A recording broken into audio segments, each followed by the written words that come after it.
Bonsoir et merci de participer à cette émission puisqu'on est en live, hein, je le rappelle.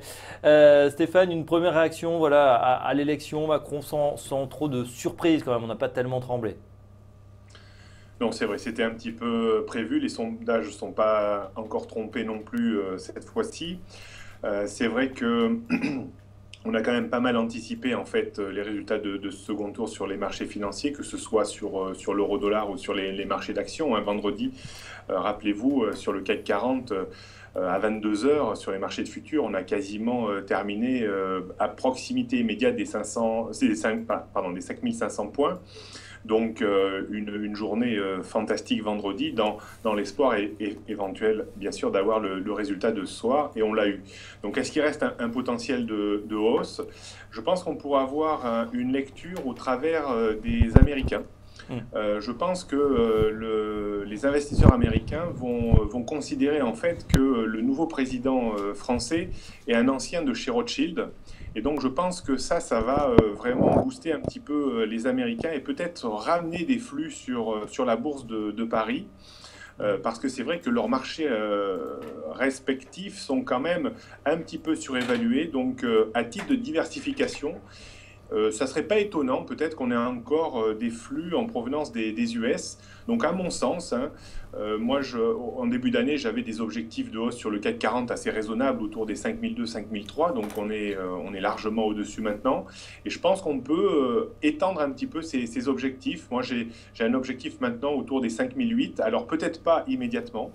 Peut-être qu'on Mhm. va saluer un petit peu l'élection de Macron dès l'ouverture des marchés lundi, mais peut-être que ce sera un petit peu éphémère parce qu'à mon sens, on est monté peut-être un peu trop rapidement.